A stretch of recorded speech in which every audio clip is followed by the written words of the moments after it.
Hello everyone, आप सभी का एक बार फिर से JINC के इस आधुनिक प्लेटफॉर्म पर हार्दिक स्वागत है। सभी को मेरा नमस्कार, गुड इवनिंग। प्यारे विद्यार्थियों, फटाफट से जुड़ जाइए आज के सेशन में।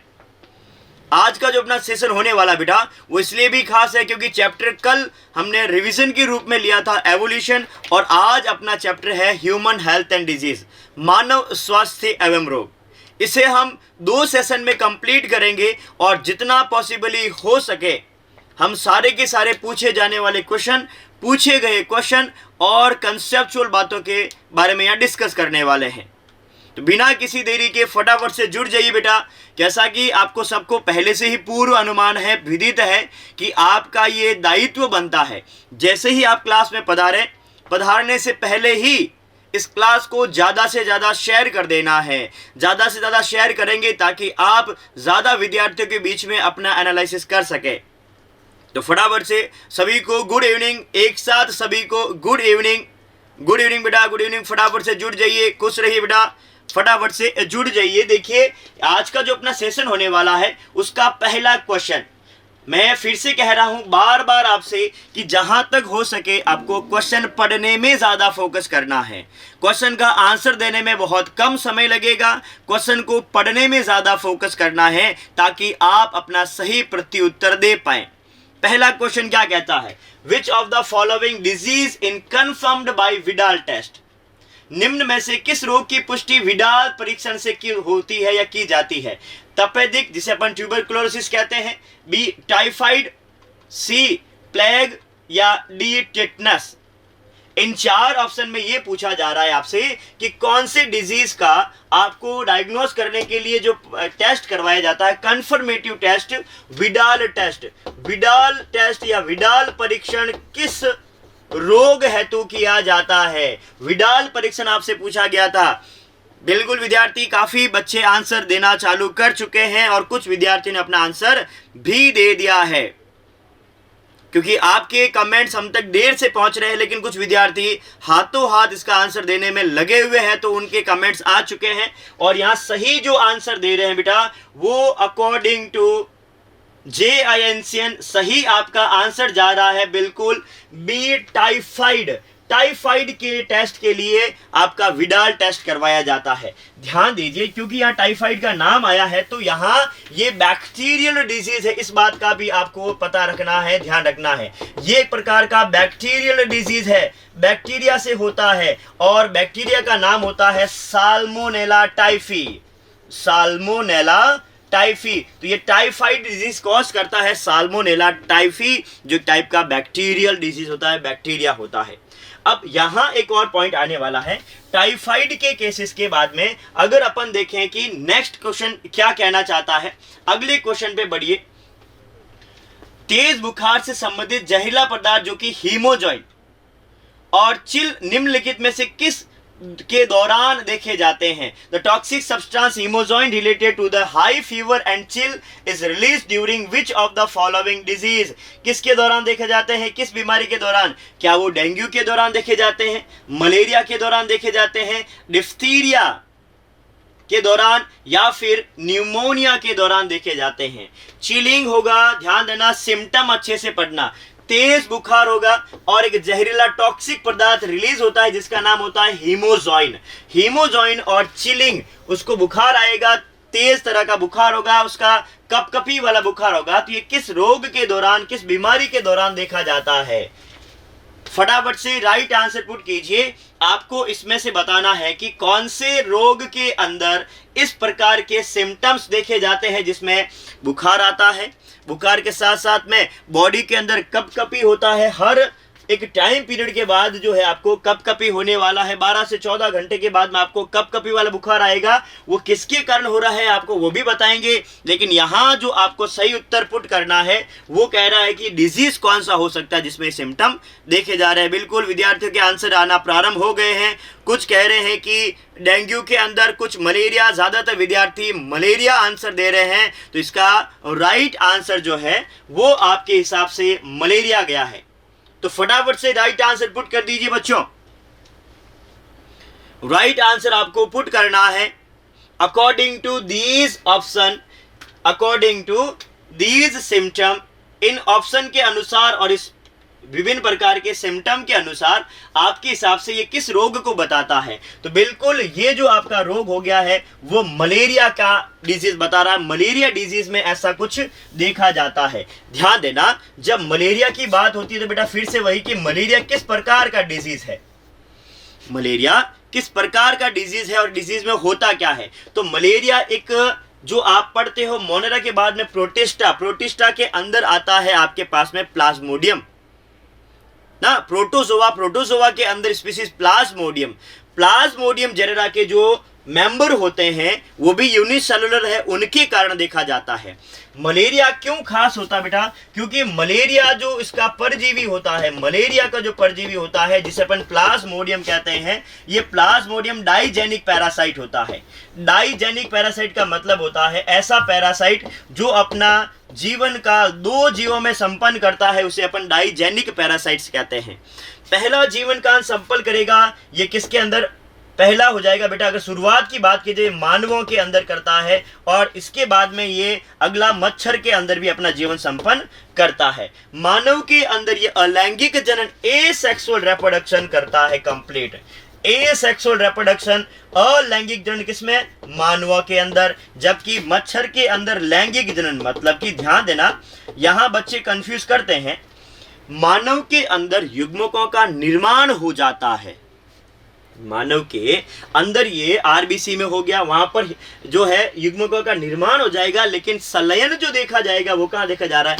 मच्छर की गट के अंदर या मच्छर में देखा जा रहा है। इसीलिए हम कहते हैं कि लैंगिक जनन यहाँ कहाँ हो रहा है, सेक्सुअल रिप्रोडक्शन कहाँ हो रहा है? मस्कीटोस के अंदर हो रहा है, जबकि ह्यूमंस के अंदर, मानव के अंदर ये एसेक्सुअल रिप्रोडक्शन हो रहा है। यहाँ मानव दोनों इस पैरासाइट्स के लिए होस्ट की तरह काम करते हैं, परजीवी की तरह काम करते हैं। प्लाज्मोडियम को जाने के लिए मच्छर का वाहक के रूप में, कैरियर के रूप में, वाहक के रूप में किसका सहारा लेना पड़ता है बेटा? मच्छर का सहारा लेना पड़ता है। ये जो है मच्छर के द्वारा काटे जाने पर जीव में, एक जीव से दूसरे जीव में पहुंच जाता है। पॉइंट है यहाँ पर, समझने लायक है, ध्यान देना। क्या हर मच्छर के काटने से मलेरिया होता है? नहीं मेरे विद्यार्थी। जो मच्छर जिसके लार के अंदर प्लाज्मोडियम के स्पोर्स पाए जाते हैं, बीजाणु पाए जाते हैं, स्पोरोजोइड्स पाए जाते हैं, उन्हीं के अंदर ये देखा जाएगा। देखिए प्लाज्मा, इसका साइकिल में आपको अच्छे से आपने समझ लिया था, पहले क्लास में समझ लिया था कि प्लाज्मोडियम किस तरह से अपना वर्क करता है। हीमोजोइन कण जो 14वें दिन होता है बेटा, हीमोजोइन कण आपकी आरबीसी को ब्रेक करके या आरबीसी के अंदर घुसते हैं। आरबीसी में घुसे तो उन्हें एक प्रोटीन मिला हीमोग्लोबिन। हीमोग्लोबिन 2 भाग से मिलकर बना होता है, एक होता है हीम भाग, दूसरा होता है ग्लोबिन भाग। अब वो अपनी एनर्जी के लिए, मेटाबॉलिज्म के लिए इस प्रोटीन को ब्रेक करते हैं, ग्लोबिन पार्ट, प्रोटीन पार्ट को ब्रेक करते हैं, लेकिन हीम उनके लिए सरदर्द बन जाता है क्योंकि ये आयरन है, मेटेलिक पार्ट है, एसिडिक है, मेटेलिक है, Fe+2 होता है, तो ये इसके लिए सरदर्द बनता है। तो ये क्या कर देते हैं, इस हीम को कन्वर्ट कर देते हैं हीमोजोइन में। किसमें? हीमोजोइन में। और इस हीमोजोइन के आरबीसी से मुक्त होकर प्लाज्मा में आने से आपको कपकपी वाला बुखार आएगा, जिसे अपन कह देते हैं मलेरिया का बुखार। अगला क्वेश्चन क्या कह रहा है? अगले क्वेश्चन पे बढ़िए। The cell affected in leukaemia, ध्यान देना, खुद वर्ड यहां स्पेसिफाई कर रहा है कि ये किसके बारे में है। The cells affected in leukaemia are, leukaemia में प्रभावित कोशिकाएं होती है। कौन सी होती है? प्लाज्मा कोशिकाएं होती है, एरिथ्रोसाइट्स होती है, थ्रोम्बोसाइट्स होती है, या ल्यूकोसाइट्स होती है। इनमें से कौन सी कोशिकाएं? प्लाज्मा कोशिकाएं, एरिथ्रोसाइट जिसे आप आरबीसी कहेंगे, थ्रोम्बोसाइट जिसे अपन प्लेटलेट्स कहेंगे, या ल्यूकोसाइट जिसे अपन डब्ल्यूबीसी कहने वाले हैं। इनमें से कौन सी कोशिकाएं हैं जो कि ल्यूकेमिया के अंदर अफेक्शन या ल्यूकेमिया के दौरान अफेक्ट होती है? कौन सी कोशिकाएं ल्यूकेमिया के दौरान प्रभावित होती है? संख्या बढ़ती है घटती वो अलग बात है, तो अपना राइट आंसर पुट करना। क्या होगा इसका राइट आंसर कि ल्यूकेमिया में कौन सी कोशिकाएं प्रभावित होगी? बहुत सिंपल है बेटा, नाम में ही इसका आंसर छुपा हुआ है। जैसे ही इसका आप नाम पढ़ोगे आपको इसका आंसर भी पता चल जाएगा कि क्या इसका सही आंसर जाना चाहिए। बिल्कुल बिट्टू संस्कारी, बिल्कुल बच्चों का राइट आंसर आ रहा है। मनीषा सभी का राइट आंसर है। तो यहां जो राइट आंसर गया बेटा, क्योंकि ल्यूकेमिया खुद ही कह रहा है, ल्यूकोस का मतलब होता है आपके पास में कलरलेस। देखिए हर एक वर्ड का मीनिंग होता है यहाँ पर। यहां हमारे पास में एरिथ्रो वर्ड आया है। एरिथ्रो वर्ड का मतलब होता है बेटा रेड इन कलर। कौन सा? Red in colour. और थ्रोम्बोस का मतलब होता है यहां पर प्लेटलेट्स। और यहां पर ल्यूकोस का मतलब होता है यहां पर WBC। ल्यूकोस का मीनिंग क्या होता है? WBC।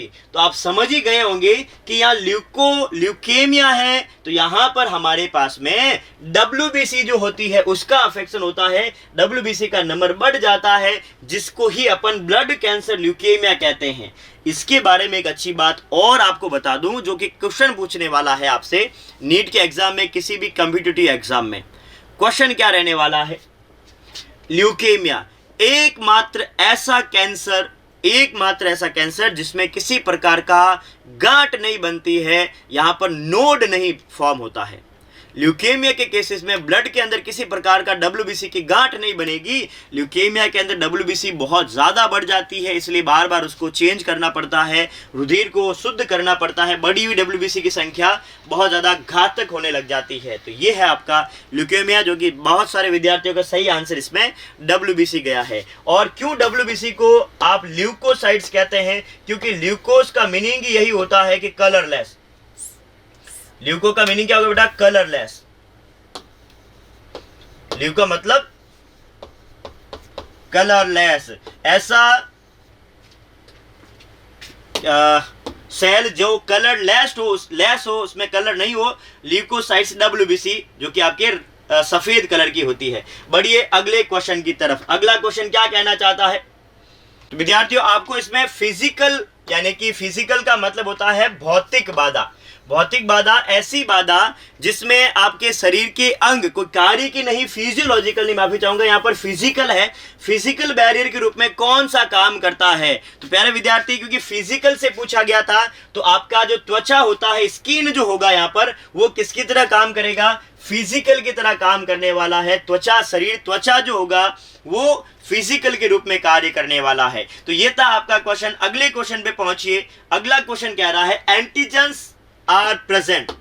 प्रतिजन कहां पाए जाते हैं? एंटीजन कहां मौजूद होते हैं? इनसाइड द न्यूक्लियस, केंद्र के अंदर, on the surface of cell, surface कोशिका की सतह पर, इनसाइड द साइटोप्लाज्म कोशिका द्रव्य के अंदर, या ऑन द न्यूक्लियर मेम्ब्रेन, केंद्रक झिल्ली पर कहां पाए जाते हैं एंटीजन, जिसे हम प्रतिजन भी कहते हैं। मेरे प्यारे विद्यार्थी, प्रतिजन एंटीजन कहां मिलते हैं उसके बारे में आपको सही आंसर पुट करना है।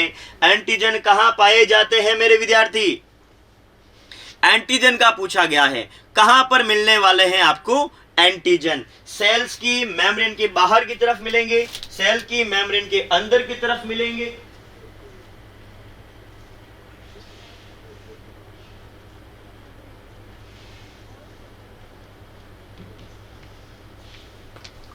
पुट द राइट आंसर बच्चों।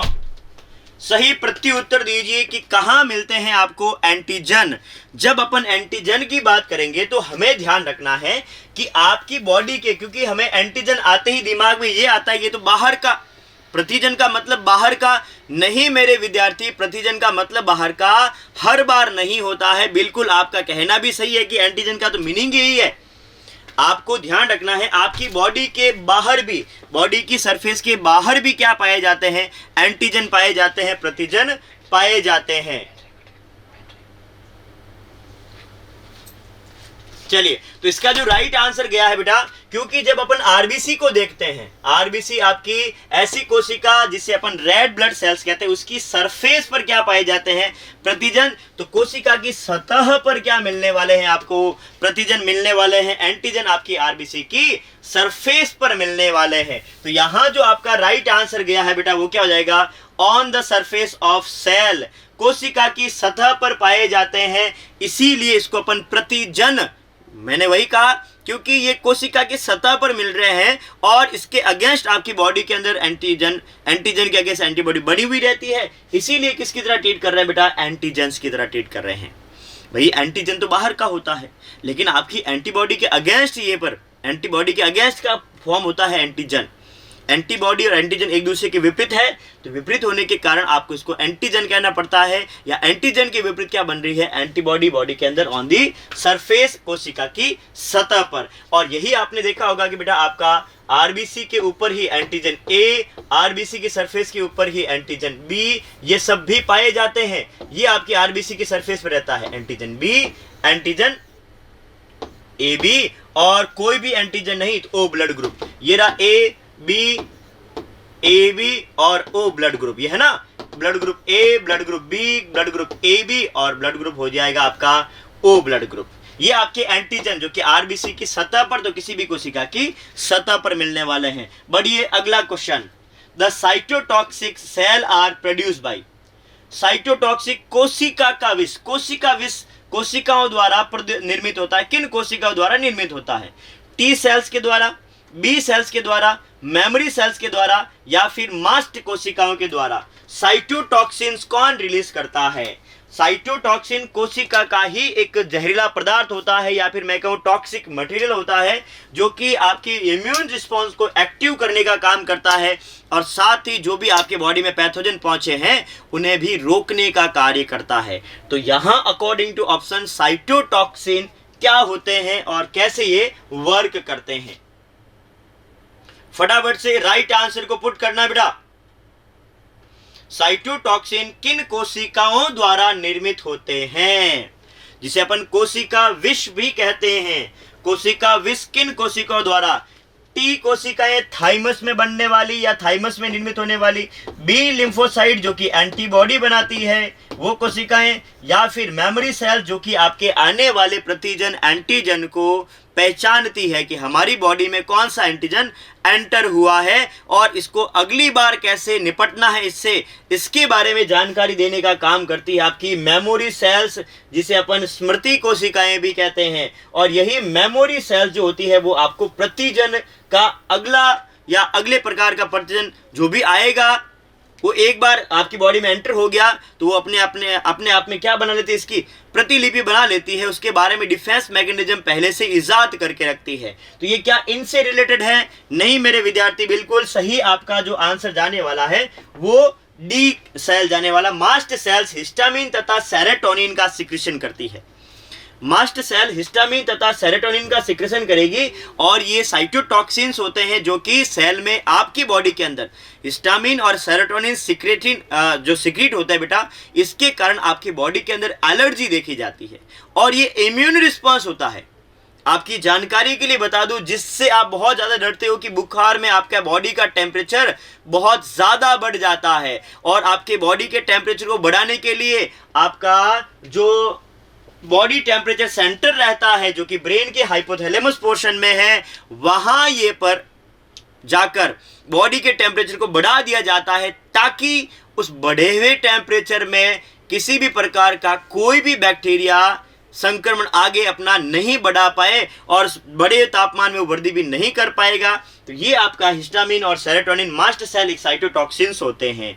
तो बढ़ा हुआ तापमान भी आपके शरीर में इम्यूनिटी प्रोवाइड करवाता है। इंसान को दर्द होना जरूरी होता है मेरे बच्चे, तो यहाँ दर्द होता है तब भी आपको एक इम्यून रिस्पॉन्स बताया जाता है कि शरीर के उस अंग में, शरीर के उस भाग के अंदर क्या लगी हुई है, आपकी चोट लगी हुई है। क्लियर है बेटा? बिल्कुल सभी का, जिन जिन विद्यार्थियों का डी आंसर है वो सही है। बाकी अपने कंसेप्ट को क्लियर कीजिए। सी सेल्स, टी सेल्स नहीं, यहां जो राइट आंसर जाने वाला है वो जाएगा डी, इसका राइट आंसर। बढ़िए अगले पॉइंट्स की तरफ। अगला क्वेश्चन, जब अपन टी लिम्फोसाइट्स को देखते हैं तो उसमें टी वर्ड आता है। The letter T in T lymphocytes refers to, क्या बताता है? लिम्फोसाइट्स के अंदर टी अक्सर किससे संदर्भित करता है? थाइमस को बताता है, थायराइड को बताता है, थैलेमस को बताता है, या टॉन्सिल? सभी में टी आ रहा है, लेकिन जो आप टी लिम्फोसाइट्स की बात करते हैं उसमें उस टी का मीनिंग क्या होता है ये आपको बताना है। बहुत ही सिंपल से क्वेश्चंस है, बहुत ज्यादा सिंपल क्वेश्चन है ये। आपको टी का मीनिंग समझाना है। टी मतलब क्या होता है? टी लिम्फोसाइट अक्सर में टी किसको बताता है? टी थाइमस को बताता है, टी थायराइड को बताएगा, या थैलेमस को बताएगा, या टॉन्सिल्स को बताता है? किसका मतलब होता है यहाँ टी, क्योंकि बिल्कुल विद्यार्थी प्रयासरत है, प्रयास करते हुए कि किस प्रकार का आंसर जाने वाला है। ज़्यादा कोई रॉकेट साइंस नहीं है, सिंपल सा क्वेश्चन है, सिंपल से सिंपल सा क्वेश्चन है। यहाँ पर बहुत ज़्यादा सिंपल है ये। टी लेटर किसको शो करता है? क्या टी लिम्फोसाइट्स को बताएगा? टी थाइमस को बताएगा? टी लिम्फोसाइट में टी, थाइमस को, थायराइड को, थैलेमस, बिल्कुल सभी का सही प्रत्युत्तर आ रहा है। यहां जो राइट आंसर गया बेटा, इसका जाने वाला है थाइमस। क्या जाने वाला? टी थाइमस को बताता है। ये टी तो आपने समझ लिया कि थाइमस को बता रहा है, लेकिन आप बताइए बेटा बी किसको बता रहा है? बी लिम्फोसाइट में बी किसका नाम होता है? बोन मेरो का होता है या कुछ और? बी किसको बताता है? बी का मतलब समझाना है मेरे बच्चे। जैसे टी में आपने कहा कि थाइमस होता है, तो बताइए बी में बी का मीनिंग क्या होता है? बी किसको संदर्भित करता है? तो बी जो है बीटा लिम्फोसाइट खोजी गई थी बेटा। कबूतर के अंदर एक ऑर्गन होता है जिसका नाम है बर्सा फेब्रिस। बर्सा फेब्रिस ऑर्गन के अंदर ये खोजी गई थी। तो बर्सा बी यहाँ पर बीटा लिम्फोसाइट का बी बर्सा फेब्रिस से रिलेटेड है, जो कि एक ऑर्गन है। और टी थाइमस जो कि एक ग्लैंड है। बिल्कुल दोनों ही आपके ग्लैंड और ऑर्गन का ही पार्ट है। बट यहाँ ध्यान रखना, ये बी यहाँ ब्लड को नहीं बताता है, बी यहाँ बोन मैरो को नहीं बताता है, बी यहाँ ब्लड सेल्स को नहीं बताता है। बी का मतलब बर्सा फेब्रिस है। बढ़िए अगले क्वेश्चन की तरफ। नेक्स्ट क्वेश्चन क्या कह रहा है? Passive immunity is defined as immunity. निष्क्रिय प्रतिरक्षा के रूप में परिभाषित किया जाता है। किस रूप में कहेंगे अपन? निष्क्रिय प्रतिरक्षा क्या है? निष्क्रिय प्रतिरक्षा को प्रतिरक्षा के रूप में परिभाषित किया गया है। माता से, पिता से जो विरासत में मिली होती है, पेरेंट से मिलने वाली, टीकाकरण के माध्यम से हासिल होने वाली, या फिर रोग के पहले संपर्क में आने से प्राप्त होने वाली, या अन्य जानवरों के सीरा के माध्यम से हासिल किया हुई एंटीबॉडी। अन्य जानवरों को आप एंटीबॉडी, एंटीजन दोगे, माफी चाहूंगा प्रतिजन डालेंगे उनके शरीर में, और उनकी शरीर आपके लिए क्या बना लेगी? एंटीबॉडी। क्या वो पैसिव है? कौन सा इसमें पैसिव जाने वाला है? पैसिव इम्यूनिटी क्या है बेटा? फटाफट से राइट आंसर पुट कीजिए बच्चों। पैसिव इम्यूनिटी क्या होती है? पैसिव इम्यूनिटी आपको मैं इम्यून सिस्टम के बारे में बता चुका हूं। क्या होता है इम्यून रिस्पांस? क्या होता है इम्यून सिस्टम? बॉडी की वेरियस टाइप के पैथोजन से सुरक्षा करने का जो तंत्र होता है, वही आपका डिफेंस सिस्टम जो होता है, वही क्या कहलाता है? आपका इम्यून सिस्टम कहलाता है। और वही आपकी इम्यूनोग्लोबिन्स जो होती है, एंटीबॉडी, आपके बॉडी के अंदर सुरक्षा प्रदान करने का कार्य करती है। Passive immunity is defined as immunity. बिल्कुल कुछ विद्यार्थी आंसर देने की कोशिश भी कर रहे हैं, लेकिन ध्यान देना पैसिव है, ये एक्टिव नहीं है। मतलब आपके शरीर को यहाँ सक्रिय होने की जरूरत नहीं है। और बनी बनाई एंटीबॉडी कब मिलती है? जब आपको वो इनहेरिटेंस हो पेरेंट से, माता पिता से। मेनली ये माता से ही मिलेगी, पिता से तो नहीं मिलने वाली है। माता के प्लेसेंटा से और माता के दुग्ध में से, माता के प्लेसेंटा में से मिलती है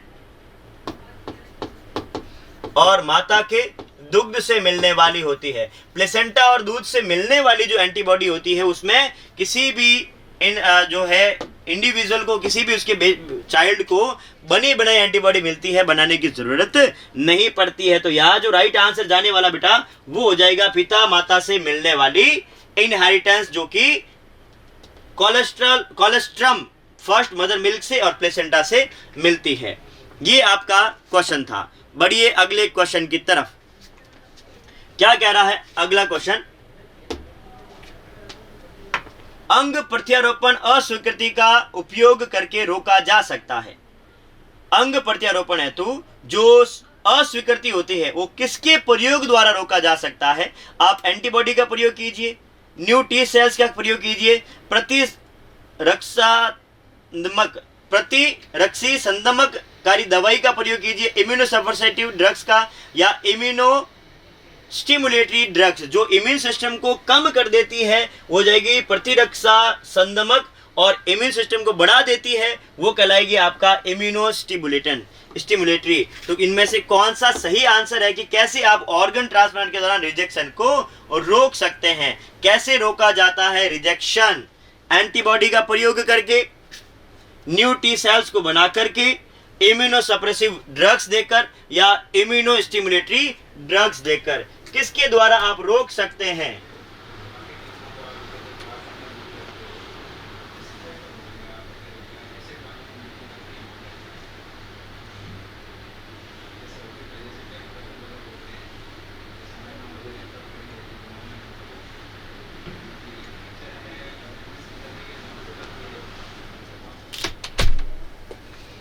फटाफट से राइट आंसर पुट कीजिए बच्चों। सही प्रत्युत्तर आपको देना है। ऑर्गन ट्रांसप्लांट रिजेक्शन में किस प्रकार से आप प्रिवेंट बाय यूजिंग, किसका प्रयोग करके? देखिए, ऑर्गन ग्राफ्टिंग जो करवाई जाती है उसके अंदर बिल्कुल बच्चों को, विद्यार्थियों का आंसर आना प्रारंभ हो गया है और अधिकांश विद्यार्थी इसका सी आंसर दे रहे हैं कि इम्यूनो सप्रेसिव ड्रग्स दे दीजिए जो कि आपके प्रतिरक्षा तंत्र को क्या कर सके, संदमित कर सके, उसको आप दीजिए। अगर ऐसा अपन हो पा रहा है तो ये आपके इम्यून सिस्टम को थोड़े दिन के लिए बेवकूफ बना देगा और थोड़े दिन के लिए आपको पता ही नहीं चलेगा, या आपके इम्यून सिस्टम को पता ही नहीं चलेगा कि ये ऑर्गन किसी और का है और का ऑर्गन होने के कारण आपको जो है किसी प्रकार की कोई दिक्कत नहीं आने वाली है। तो यहाँ जो आपका राइट आंसर जाने वाला है वो बिल्कुल सी। सभी विद्यार्थियों का जिन्होंने सी अपना आंसर दिया है वो सही है। यहाँ इम्यूनोसप्रेसिव ड्रग्स देना पड़ेगा, हमें प्रतिरक्षात्मक संदमनकारी दवाइयां देनी पड़ेगी, जिसके कारण वो क्या हो सकता है, आपका इम्यून सिस्टम कुछ समय के लिए उस ऑर्गन को अपना देगा। एक बार अगर आपके ऑर्गन के अंदर ये ग्राफ्टिंग जो हुई है, एक बार आपकी बॉडी ने उसको एक्सेप्ट कर लिया तो फिर रिजेक्शन का कोई सवाल पैदा नहीं होता है। बिल्कुल बेटा, अगर रिजेक्शन से बचना है तो हमें इम्यूनो सप्रेसेंट देने पड़ते हैं। इम्यूनो जो संदमककारी होते हैं, जो प्रतिरक्षा तंत्र को रोक देते हैं, ग्राफ्टिंग में काम में लिए जाते हैं। तो ये था आपका क्वेश्चन। अगले क्वेश्चन पे बढ़िए। Antigen binding site in a antibody is found between, एक प्रतिरक्षा में प्रतिजन बंधन स्थल किसके बीच में या कहां पाया जाता है? तो ये दो हल्की श्रृंखलाओं के मध्य, टू हैवी चेन्स के मध्य, भारी श्रृंखलाओं के मध्य, एक भारी और एक हल्की श्रृंखला के मध्य, या फिर या तो दो हल्की या फिर दो भारी श्रृंखलाओं के मध्य कहां मिलता है आपको बंधन स्थल? कहां पर आपको बंधन स्थल मिलने वाला है? अपना आंसर पुट करना है, सही आंसर देना है। कहां पर एंटीजन बाइंडिंग साइट होती है? तो याद रखना, एंटीजन बाइंडिंग साइट जो आपको मिलेगी उसके लिए पहले अपन एक एंटीबॉडी का डायग्राम देखते हैं। ये रहा बेटा एंटीबॉडी का डायग्राम, और ये कुछ इस तरह से रहने वाला है।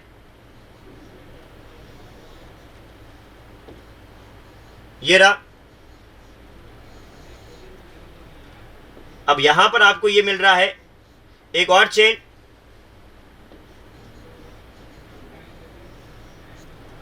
ये रहा। अब देखिए, इसे मैं कहता हूं हैवी चेन, और ये हैवी चेन का वेरिएबल पार्ट है।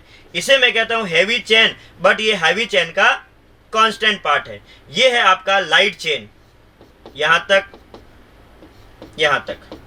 ये कहलाता है बेटा लाइट चेन का वेरिएबल, और ये है लाइट चेन का constant as well as it B.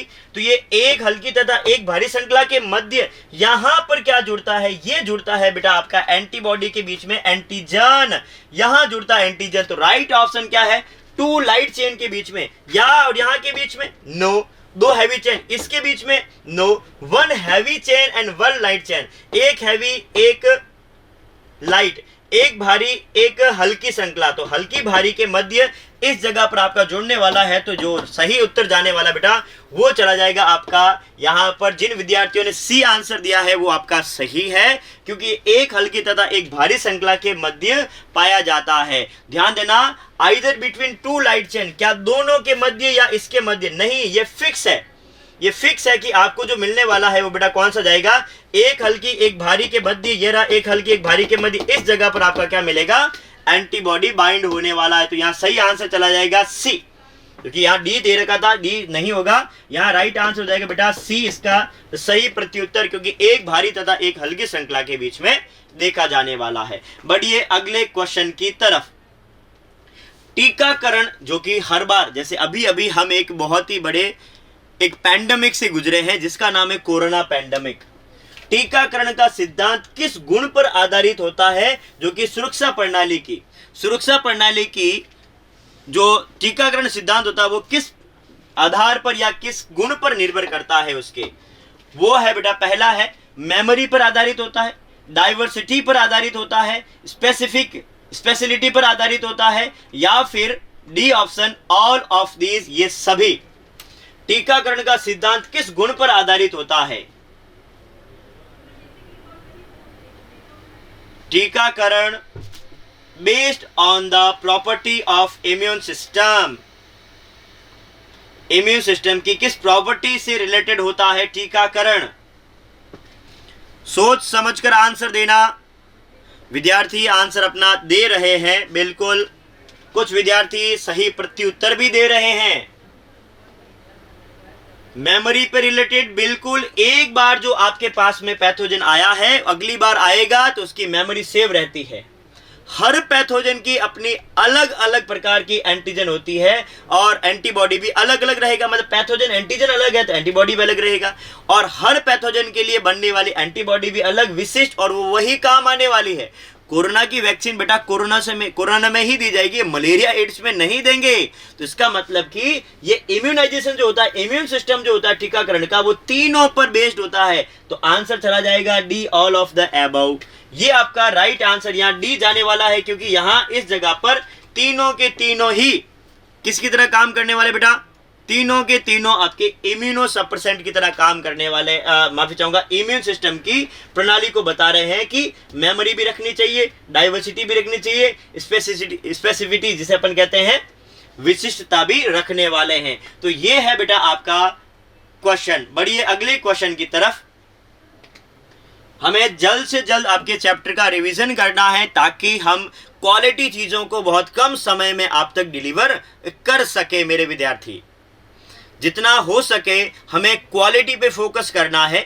Theory का मैं पोर्शन थोड़ा अभी कम ले रहा हूं आज के दिन, ताकि आपको मैं ज्यादा से ज्यादा इसका डिलीवर कर सकूं पॉइंट्स। इसीलिए मैं यहाँ पर बीच में अभी थोड़ी देर समय के लिए थोड़ी थ्योरी नहीं डाल रहा हूं, क्योंकि नीट का एग्जाम बहुत नजदीक है। तो अपन एक सेशन के बीच में सिर्फ क्वेश्चन रखने वाले हैं, ताकि आप उसमें अपना पूरा का पूरा रिवीजन फास्ट ट्रैक तरीके से कर सके। अगला question, the foetus get immunised after receiving antibody from mother through placenta. This type of immunisation is called. मां से प्लेसेंटा के माध्यम से एंटीबॉडी प्राप्त करने के बाद भ्रूण प्रतिरक्षित हो जाता है। इस प्रकार का टीकाकरण क्या कहलाता है? Active immunity, innate immunity, passive immunity या ह्यूमरल इम्यूनिटी। एंटीबॉडी बनाने की जरूरत नहीं पड़ी है, सीधा बनी बनाई मां के प्लेसेंटा से, अपरा से सीधी एंटीबॉडी मिल गई है। तो आपसे क्वेश्चन पूछा गया कि इस प्रकार की इम्यूनिटी को अपन किस में इंक्लूड करने वाले हैं, किस में इंक्लूड करेंगे? फटाफट से राइट आंसर का चयन करना है, सही प्रत्युत्तर देना है कि मां के प्लेसेंटा के माध्यम से एंटीबॉडी प्राप्त करने के बाद भ्रूण प्रतिरक्षित हो जाता है। इस प्रकार का टीकाकरण क्या कहलाता है? देखिए, क्योंकि मां से जब भी प्लेसेंटा की तरफ एंटीबॉडी मिलेगी और बेबी को जो भी एंटीबॉडी मिलने वाली है उसमें बेबी को एंटीबॉडी बनाने की जरूरत नहीं है। जब बनाने की जरूरत नहीं है तो एक्टिव तो होने से रहा, ह्यूमरल भी होने से रहा, इन्नेट भी होने से रहा। इसका मतलब बनी बनाई मिल रही है। तो कौन सा हो जाएगा बेटा? यहां इसका राइट आंसर सी जाने वाला है, क्योंकि ये बनी बनाई है, बनाने की जरूरत नहीं होती है, और बनाने की जरूरत नहीं होती है तो वो निष्क्रिय होती है। साथ ही ध्यान रखना, जब निष्क्रिय है और मदर से मिल रही है, आर्टिफिशियली नहीं मिल रही है, इसका मतलब निष्क्रिय के साथ साथ में इसे अपन कहेंगे बेटा प्राकृतिक। क्या नाम दे देंगे इसको? प्राकृतिक। तो ये प्राकृतिक के साथ में निष्क्रिय या निष्क्रिय के साथ में प्राकृतिक होती है, जिसमें आपको एंटीबॉडी बनाने की जरूरत नहीं पड़ती है। तो यहां जो आंसर गया है बेटा वो सभी का आंसर सी है, बिल्कुल इसका राइट आंसर जो है वो सी गया है। अगला question, which of the following is an auto immune disorder. निम्न में से कौन सा स्व प्रतिरक्षी रोग है? ऐसा रोग जो कि लोगों के अंदर ऑटोमेटिकली खुद ही के ऑटोमेटिकली, यहां देखो अपन एक गलती करने वाले, स्व प्रतिरक्षी रोग का मतलब होता है ऑटोमेटिक हो जाना, ये नहीं।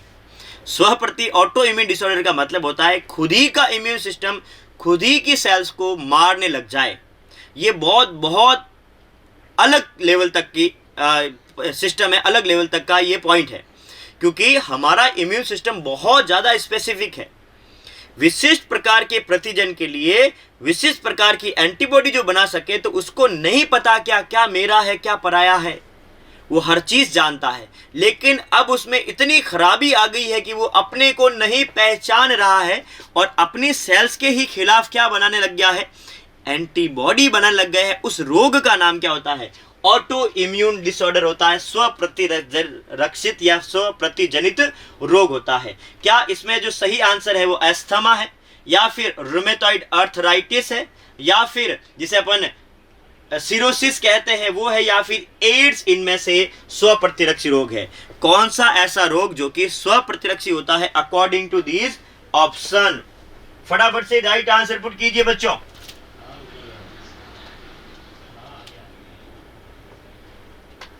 सही प्रत्युत्तर क्या जाने वाला है? इसमें से कौन सा ऑटो इम्यून डिसऑर्डर है? अस्थमा है, अर्थराइटिस है, या फिर सिरोसिस है, या फिर एड्स है? सही उत्तर का चयन करना है बच्चा। ऑटो इम्यून डिसऑर्डर कौन सा होता है? बिल्कुल बेटा, अस्थमा नहीं है, सिरोसिस नहीं है, एक्वायर्ड है नहीं है, नहीं है। रूमेटॉइड अर्थराइटिस जो होता है, रूमेटॉइड अर्थराइटिस जो गठिया जिसे अपन कहते हैं, वो एक प्रकार का स्व प्रतिरक्षी रोग है, जिसके दौरान आप ही की बॉडी की सेल्स, आप बॉडी डब्ल्यूबीसी, वही डब्ल्यूबीसी जो प्लेटलेट्स होती है, माफी चाहूंगा, डब्ल्यूबीसी जो आपकी डिफेंस सिस्टम का काम करती है सेल्स के रूप में, वो जो टी लिम्फोसाइट बी लिम्फोसाइट की सहायता से आगे चलकर एंटीबॉडी बनाती है, वो खुद ही की सेल के लिए होती है। इसी को तो अपन ऑटो इम्यून डिसऑर्डर कहते हैं। जब आप ही की कोशिकाएं आप ही को मारने लग जाए, आप ही की बॉडी सेल्स को मारने लग जाए, इसी का नाम होता है बेटा ऑटो इम्यून डिसऑर्डर। और यहाँ जो राइट आंसर गया है वो बिल्कुल आप सभी की तरफ से सही प्रत्युत्तर दिया गया है, वो हो जाएगा बेटा बी, रूमेटॉइड अर्थराइटिस गठिया जिसे अपन कहते हैं, वो यहाँ सही उत्तर जाने वाला है। तो ये था आज का आपका सेशन। शानदार तरीके से जितना हो सका आपने इसमें जल्दी से जल्दी आंसर देने की कोशिश की है, क्योंकि बेटा वही थ्योरी हम एक दिन ऐसा करेंगे स्किप में, ताकि आप अपने चैप्टर को जल्दी से जल्दी रिवाइज कर सको। हमें समय का भी देखना पड़ेगा। समय का ये देखना है कि क्योंकि नीट का एग्जाम बहुत ज़्यादा नज़दीक है, एम्स नर्सिंग के एग्जाम में 2 महीने कम है, और नीट में भी मान के चलिए इतना ही, इससे भी कम है। तो हमारा जो अब फोकस रहने वाला है, ये एक सेशन अपन ऐसा निकालेंगे जिसमें सिर्फ और सिर्फ अपन क्वेश्चन लेंगे और मैक्सिमम क्वेश्चन लेंगे, ताकि आप अपना कंप्लीट रिवीजन अच्छे से कर पाओ। चलिए, इस सेशन में हमने ह्यूमन हेल्थ एंड डिजीज के बारे में डिस्कस किया। मैं आशा ही नहीं अपितु पूर्ण विश्वास से आपको ये कह पाऊंगा, आप भी कह पाएंगे कि आज का सेशन जोरदार रहा, शानदार रहा। इसी आशा और विश्वास के साथ अब आपसे विदा लेते हैं। हम मिलेंगे अगले सेशन में। तब तक के लिए सभी को जय हिंद, जय भारत, नमस्कार।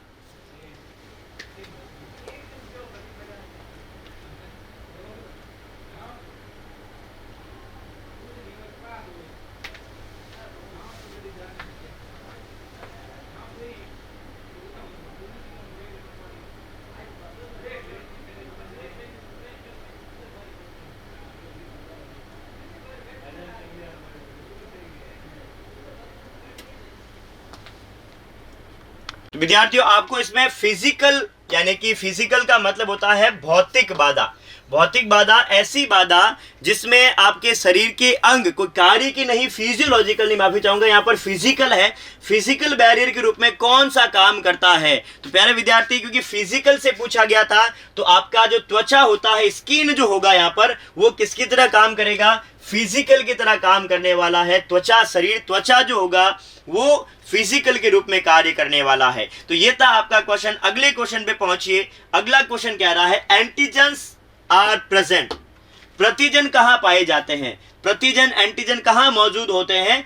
इनसाइड द न्यूक्लियस, केंद्रक के अंदर, on the surface of cell, surface कोशिका की सतह पर, इनसाइड द साइटोप्लाज्म, साइटोप्लाज्म कोशिका द्रव्य के अंदर, या ऑन द न्यूक्लियर मेम्ब्रेन, केंद्रक झिल्ली पर कहाँ पाए जाते हैं एंटीजन, जिसे हम प्रतिजन भी कहते हैं। मेरे प्यारे विद्यार्थी, प्रतिजन एंटीजन कहाँ मिलते हैं उसके बारे में आपको सही सही आंसर पुट करना है।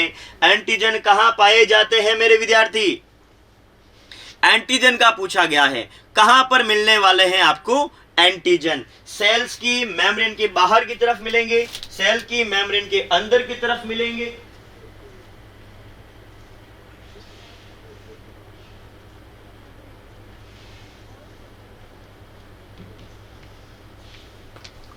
पुट द राइट आंसर बच्चों। सही प्रत्युत्तर दीजिए कि कहां मिलते हैं आपको एंटीजन। जब अपन एंटीजन की बात करेंगे तो हमें ध्यान रखना है कि आपकी बॉडी के, क्योंकि हमें एंटीजन आते ही दिमाग में ये आता है ये तो बाहर का, प्रतिजन का मतलब बाहर का नहीं मेरे विद्यार्थी, प्रतिजन का मतलब बाहर का हर बार नहीं होता है। बिल्कुल आपका कहना भी सही है कि एंटीजन का तो मीनिंग यही है। आपको ध्यान रखना है आपकी बॉडी के बाहर भी, बॉडी की सरफेस के बाहर भी क्या पाए जाते हैं? एंटीजन पाए जाते हैं, प्रतिजन पाए जाते हैं। चलिए, तो इसका जो राइट आंसर गया है बेटा, क्योंकि जब अपन आरबीसी को देखते हैं, आरबीसी आपकी ऐसी कोशिका जिसे अपन रेड ब्लड सेल्स कहते हैं, उसकी सरफेस पर क्या पाए जाते हैं? प्रतिजन। तो कोशिका की सतह पर क्या मिलने वाले हैं आपको? प्रतिजन मिलने वाले हैं। एंटीजन आपकी आरबीसी की सरफेस पर मिलने वाले हैं। तो यहां जो आपका राइट आंसर गया है बेटा वो क्या हो जाएगा? On the surface of cell, कोशिका की सतह पर पाए जाते हैं, इसीलिए इसको अपन प्रतिजन, मैंने वही कहा क्योंकि ये कोशिका की सतह पर मिल रहे हैं और इसके अगेंस्ट आपकी बॉडी के अंदर एंटीजन के अगेंस्ट एंटीबॉडी बनी हुई रहती है, इसीलिए किसकी तरह ट्रीट कर रहे हैं बेटा? एंटीजन्स की तरह ट्रीट कर रहे हैं। भाई एंटीजन तो बाहर का होता है, लेकिन आपकी एंटीबॉडी के अगेंस्ट, ये पर एंटीबॉडी के अगेंस्ट का फॉर्म होता है एंटीजन। एंटीबॉडी और एंटीजन एक दूसरे के विपरीत है, तो विपरीत होने के कारण आपको इसको एंटीजन कहना पड़ता है, या एंटीजन के विपरीत क्या बन रही है? एंटीबॉडी बॉडी के अंदर ऑन दी सरफेस, कोशिका की सतह पर। और यही आपने देखा होगा कि बेटा आपका आरबीसी के ऊपर ही एंटीजन ए, आरबीसी की सरफेस के ऊपर ही एंटीजन बी, ये सब भी पाए जाते हैं। ये आपकी आरबीसी की सरफेस पर रहता है antigen B, antigen A B, और कोई भी एंटीजन नहीं तो ओ ब्लड ग्रुप। ये रहा ए बी, ए बी और ओ ब्लड ग्रुप, ये है ना, blood group A, blood group B, blood group A B, और ब्लड ग्रुप हो जाएगा आपका ओ ब्लड ग्रुप। ये आपके एंटीजन जो कि आरबीसी की सतह पर, तो किसी भी कोशिका की सतह पर मिलने वाले हैं। बढ़िए अगला question, the cytotoxic cell are produced by. Cytotoxic कोशिका का विष, कोशिका विष कोशिकाओं द्वारा निर्मित होता है। किन कोशिकाओं द्वारा निर्मित होता है? टी सेल्स के द्वारा, बी सेल्स के द्वारा, मेमोरी सेल्स के द्वारा, या फिर मास्ट कोशिकाओं के द्वारा। साइटोटॉक्सिन्स कौन रिलीज करता है? साइटोटॉक्सिन कोशिका का ही एक जहरीला पदार्थ होता है, या फिर मैं कहूं टॉक्सिक मटेरियल होता है, जो कि आपकी इम्यून रिस्पॉन्स को एक्टिव करने का काम करता है, और साथ ही जो भी आपके बॉडी में पैथोजन पहुंचे हैं उन्हें भी रोकने का कार्य करता है। तो यहां अकॉर्डिंग टू ऑप्शन साइटोटॉक्सिन क्या होते हैं और कैसे ये वर्क करते हैं? फटाफट से राइट आंसर को पुट करना बेटा। साइटोटॉक्सिन किन कोशिकाओं द्वारा निर्मित होते हैं, जिसे अपन कोशिका विष भी कहते हैं। कोशिका विष किन कोशिकाओं द्वारा? टी कोशिकाएं थाइमस में बनने वाली या थाइमस में निर्मित होने वाली, बी लिम्फोसाइट जो कि एंटीबॉडी बनाती है वो कोशिकाएं, या फिर मेमोरी सेल जो कि आपके आने वाले प्रतिजन एंटीजन को पहचानती है कि हमारी बॉडी में कौन सा एंटीजन एंटर हुआ है और इसको अगली बार कैसे निपटना है इससे, इसके बारे में जानकारी देने का काम करती है आपकी मेमोरी सेल्स, जिसे अपन स्मृति कोशिकाएं भी कहते हैं। और यही मेमोरी सेल्स जो होती है वो आपको प्रतिजन का अगला या अगले प्रकार का प्रतिजन जो भी आएगा, वो एक बार आपकी बॉडी में एंटर हो गया तो वो अपने आप में क्या बना लेती है? इसकी प्रतिलिपि बना लेती है, उसके बारे में डिफेंस मैकेनिज्म पहले से इजाद करके रखती है। तो ये क्या इनसे रिलेटेड है? नहीं मेरे विद्यार्थी, बिल्कुल सही आपका जो आंसर जाने वाला है वो डी सेल जाने वाला। मास्ट सेल्स हिस्टामिन तथा सेरोटोनिन का सिक्रीशन करती है। मास्ट सेल हिस्टामिन तथा सेरोटोनिन का सिक्रेशन करेगी और ये साइटोटॉक्सिन्स होते हैं जो कि सेल में आपकी बॉडी के अंदर हिस्टामिन और सेरोटोनिन सिक्रेटिन जो सिक्रीट होता है बेटा, इसके कारण आपकी बॉडी के अंदर एलर्जी देखी जाती है और ये इम्यून रिस्पॉन्स होता है। आपकी जानकारी के लिए बता दूं, जिससे आप बहुत ज़्यादा डरते हो कि बुखार में आपका बॉडी का टेम्परेचर बहुत ज़्यादा बढ़ जाता है और आपके बॉडी के टेम्परेचर को बढ़ाने के लिए आपका जो बॉडी टेम्परेचर सेंटर रहता है जो कि ब्रेन के हाइपोथैलेमस पोर्शन में है, वहाँ ये पर जाकर बॉडी के टेम्परेचर को बढ़ा दिया जाता है ताकि उस बढ़े हुए टेम्परेचर में किसी भी प्रकार का कोई भी बैक्टीरिया संक्रमण आगे अपना नहीं बढ़ा पाए और बड़े तापमान में वो वृद्धि भी नहीं कर पाएगा। तो ये आपका हिस्टामिन और सेरोटोनिन मास्ट सेल एक्साइटोटॉक्सिन्स होते हैं। तो बढ़ा हुआ तापमान भी आपके शरीर में इम्यूनिटी प्रोवाइड करवाता है। इंसान को दर्द होना जरूरी होता है मेरे बच्चे, तो यहाँ दर्द होता है तब भी आपको एक इम्यून रिस्पॉन्स बताया जाता है कि शरीर के उस अंग में, शरीर के उस भाग के अंदर क्या लगी हुई है, आपकी चोट लगी हुई है। क्लियर है बेटा? बिल्कुल सभी का, जिन जिन विद्यार्थियों का डी आंसर है वो सही है। बाकी अपने कंसेप्ट को क्लियर कीजिए। सी सेल्स, टी सेल्स नहीं, यहां जो राइट आंसर जाने वाला है वो जाएगा डी, इसका राइट आंसर। बढ़िए अगले पॉइंट्स की तरफ। अगला क्वेश्चन, जब अपन टी लिम्फोसाइट्स को देखते हैं तो उसमें टी वर्ड आता है। The letter T in T lymphocytes refers to, क्या बताता है? लिम्फोसाइट्स के अंदर टी अक्सर किससे संदर्भित करता है?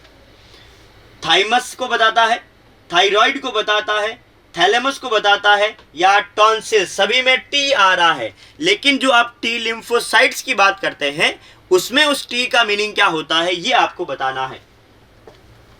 बहुत ही सिंपल से क्वेश्चंस है, बहुत ज्यादा सिंपल क्वेश्चन है ये। आपको टी का मीनिंग समझाना है। टी मतलब क्या होता है? टी लिम्फोसाइट अक्सर में टी किसको बताता है? टी थाइमस को बताता है, टी थायराइड को बताएगा या थैलेमस को बताएगा या टॉन्सिल्स को बताता है? किसका मतलब होता है यहाँ टी? क्योंकि बिल्कुल विद्यार्थी प्रयासरत है, प्रयास करते हुए कि किस प्रकार का आंसर जाने वाला है। ज्यादा कोई रॉकेट साइंस नहीं है, सिंपल सा क्वेश्चन है, सिंपल से सिंपल सा क्वेश्चन है। यहां पर बहुत ज्यादा सिंपल है ये। टी लेटर किसको शो करता है? क्या टी लिम्फोसाइट्स को बताएगा, टी थाइमस को बताएगा? टी लिम्फोसाइट में टी, थाइमस को, थायराइड को, थैलेमस, बिल्कुल सभी का सही प्रत्युत्तर आ रहा है। यहां जो राइट आंसर गया है बेटा, इसका जाने वाला है थाइमस। क्या जाने वाला? टी थाइमस को बताता है। ये टी तो आपने समझ लिया कि थाइमस को बता रहा है, लेकिन आप बताइए बेटा बी किसको बता रहा है? बी लिम्फोसाइट में बी किसका नाम होता है? बोन मेरो का होता है या कुछ और? बी किसको बताता है? बी का मतलब समझाना है मेरे बच्चे। जैसे टी में आपने कहा कि थाइमस होता है, तो बताइए बी में बी का मीनिंग क्या होता है? बी किसको संदर्भित करता है? तो बी जो है बीटा लिम्फोसाइट खोजी गई थी बेटा। कबूतर के अंदर एक ऑर्गन होता है जिसका नाम है बर्सा फेब्रिस। बर्सा फेब्रिस ऑर्गन के अंदर ये खोजी गई थी। तो बर्सा बी, यहाँ पर बीटा लिम्फोसाइट का बी बर्सा फेब्रिस से रिलेटेड है जो कि एक ऑर्गन है, और टी थाइमस जो कि एक ग्लैंड है। बिल्कुल दोनों ही आपके ग्लैंड और ऑर्गन का ही पार्ट है, बट यहाँ ध्यान रखना ये बी यहाँ ब्लड को नहीं बताता है, बी यहाँ बोन मैरो को नहीं बताता है, बी यहाँ ब्लड सेल्स को नहीं बताता है। बी का मतलब बर्सा फेब्रिस है। बढ़िए अगले क्वेश्चन की तरफ। नेक्स्ट क्वेश्चन क्या कह रहा है? Passive immunity is defined as immunity. निष्क्रिय प्रतिरक्षा के रूप में परिभाषित किया जाता है। किस रूप में कहेंगे अपन? निष्क्रिय प्रतिरक्षा क्या है? निष्क्रिय प्रतिरक्षा को प्रतिरक्षा के रूप में परिभाषित किया गया है। माता से, पिता से जो विरासत में मिली होती है, पेरेंट से मिलने वाली, टीकाकरण के माध्यम से हासिल होने वाली, या फिर रोग के पहले संपर्क में आने से प्राप्त होने वाली, या अन्य जानवरों के सीरा के माध्यम से हासिल किया हुई एंटीबॉडी। अन्य जानवरों को आप एंटीबॉडी, एंटीजन दोगे, माफी चाहूंगा प्रतिजन डालेंगे उनके शरीर में, और उनकी शरीर आपके लिए क्या बना लेगी? एंटीबॉडी। क्या वो पैसिव है? कौन सा इसमें पैसिव जाने वाला है? पैसिव इम्यूनिटी क्या है बेटा? फटाफट से राइट आंसर पुट कीजिए बच्चों। पैसिव इम्यूनिटी क्या होती है? पैसिव इम्यूनिटी, आपको मैं इम्यून सिस्टम के बारे में बता चुका हूं। क्या होता है इम्यून रिस्पांस, क्या होता है इम्यून सिस्टम? बॉडी की वेरियस टाइप के पैथोजन से सुरक्षा करने का जो तंत्र होता है, वही आपका डिफेंस सिस्टम जो होता है, वही क्या कहलाता है? आपका इम्यून सिस्टम कहलाता है। और वही आपकी इम्यूनोग्लोबिन्स जो होती है, एंटीबॉडी, आपके बॉडी के अंदर सुरक्षा प्रदान करने का कार्य करती है।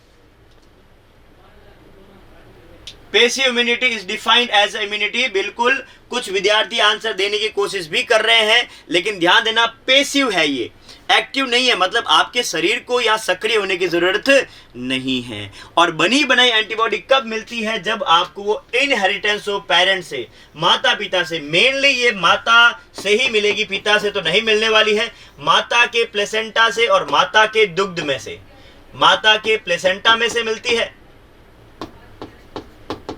और माता के दुग्ध से मिलने वाली होती है। प्लेसेंटा और दूध से मिलने वाली जो एंटीबॉडी होती है, उसमें किसी भी जो है इंडिविजुअल को, किसी भी उसके चाइल्ड को बनी बनाई एंटीबॉडी मिलती है, बनाने की जरूरत नहीं पड़ती है। तो यहाँ जो राइट आंसर जाने वाला बेटा वो हो जाएगा पिता माता से मिलने वाली इनहेरिटेंस, जो कि कोलेस्ट्रम फर्स्ट मदर मिल्क से और प्लेसेंटा से मिलती है।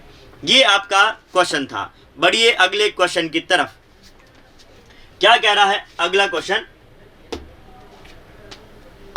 अंग प्रत्यारोपण अस्वीकृति का उपयोग करके रोका जा सकता है।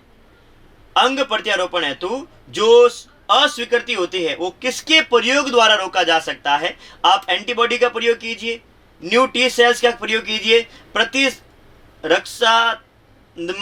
प्रतिरक्षी संदमककारी दवाई का प्रयोग कीजिए, इम्यूनोसप्रेसिव ड्रग्स का, या इम्यूनो स्टिमुलेटरी ड्रग्स जो इम्यून सिस्टम को कम कर देती है, हो जाएगी प्रतिरक्षा संदमक, और इम्यून सिस्टम को बढ़ा देती है, वो कहलाएगी आपका इम्यूनो स्टिमुलेटरी। तो इनमें से कौन सा सही आंसर है कि कैसे आप ऑर्गन ट्रांसप्लांट के दौरान रिजेक्शन को रोक सकते हैं? कैसे रोका जाता है रिजेक्शन?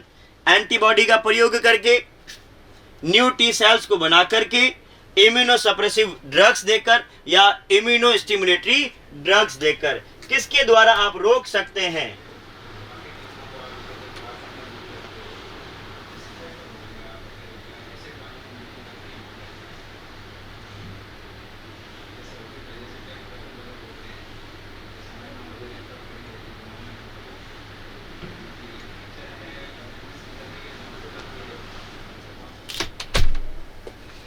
फटाफट से राइट आंसर पुट कीजिए बच्चों। सही प्रत्युत्तर आपको देना है। ऑर्गन ट्रांसप्लांट रिजेक्शन में किस प्रकार से आप प्रिवेंट बाय यूजिंग, किसका प्रयोग करके? देखिए, ऑर्गन ग्राफ्टिंग जो करवाई जाती है, उसके अंदर बिल्कुल बच्चों को, विद्यार्थियों का आंसर आना प्रारंभ हो गया है, और अधिकांश विद्यार्थी इसका सी आंसर दे रहे हैं कि इम्यूनोसप्रेसिव ड्रग्स दे दीजिए, जो कि आपके प्रतिरक्षा तंत्र को क्या कर सके? संदमित कर सके, उसको आप दीजिए। अगर ऐसा अपन हो पा रहा है तो ये आपके इम्यून सिस्टम को थोड़े दिन के लिए बेवकूफ बना देगा, और थोड़े दिन के लिए आपको पता ही नहीं चलेगा, या आपके इम्यून सिस्टम को पता ही नहीं चलेगा कि ये ऑर्गन किसी और का है, और का ऑर्गन होने के कारण आपको जो है किसी प्रकार की कोई दिक्कत नहीं आने वाली है। तो यहाँ जो आपका राइट आंसर जाने वाला है वो बिल्कुल सी। सभी विद्यार्थियों का जिन्होंने सी अपना आंसर दिया है वो सही है। यहाँ इम्यूनोसप्रेसिव ड्रग्स देना पड़ेगा, हमें प्रतिरक्षात्मक संदमनकारी दवाइयां देनी पड़ेगी, जिसके कारण वो क्या हो सकता है, आपका इम्यून सिस्टम कुछ समय के लिए उस ऑर्गन को अपना देगा। एक बार अगर आपके ऑर्गन के अंदर ये ग्राफ्टिंग जो हुई है, एक बार आपकी बॉडी ने उसको एक्सेप्ट कर लिया, तो फिर रिजेक्शन का कोई सवाल पैदा नहीं होता है। बिल्कुल बेटा, अगर रिजेक्शन से बचना है तो हमें इम्यूनोसप्रेसेंट देने पड़ते हैं। इम्यूनो जो संदमककारी होते हैं, जो प्रतिरक्षा तंत्र को रोक देते हैं, ग्राफ्टिंग में काम में लिए जाते हैं। तो ये था आपका क्वेश्चन। अगले क्वेश्चन पे बढ़िए। Antigen binding site in a antibody is found between. एक प्रतिरक्षा में प्रतिजन बंधन स्थल किसके बीच में या कहां पाया जाता है? तो ये दो हल्की श्रृंखलाओं के मध्य, टू हैवी चेन्स के मध्य, भारी श्रृंखलाओं के मध्य, एक भारी और एक हल्की श्रृंखला के मध्य, या फिर या तो दो हल्की या फिर दो भारी श्रृंखलाओं के मध्य। कहां मिलता है आपको बंधन स्थल? कहां पर आपको बंधन स्थल मिलने वाला है? अपना आंसर पुट करना है, सही सही आंसर देना है। कहां पर एंटीजन बाइंडिंग साइट होती है? तो याद रखना, एंटीजन बाइंडिंग साइट जो आपको मिलेगी उसके लिए पहले अपन एक एंटीबॉडी का डायग्राम देखते हैं। ये रहा बेटा एंटीबॉडी का डायग्राम, और ये कुछ इस तरह से रहने वाला है।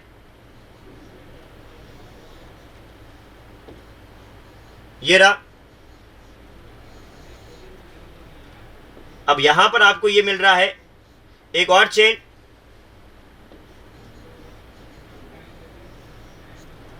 ये रहा। अब देखिए, इसे मैं कहता हूं हैवी चेन, और ये हैवी चेन का वेरिएबल पार्ट है। इसे मैं कहता हूं हैवी चेन, बट ये हैवी चेन का कांस्टेंट पार्ट है। ये है आपका लाइट चेन, यहां तक यहां तक। ये कहलाता है बेटा लाइट चेन का वेरिएबल, और ये है लाइट चेन का constant as well as it B. तो ये एक हल्की तथा एक भारी श्रृंखला के मध्य यहां पर क्या जुड़ता है? ये जुड़ता है बेटा आपका एंटीबॉडी के बीच में एंटीजन। यहां जुड़ता है एंटीजन। तो राइट ऑप्शन क्या है? टू लाइट चेन के बीच में, या और यहां के बीच में नो। दो हैवी चेन इसके बीच में नो।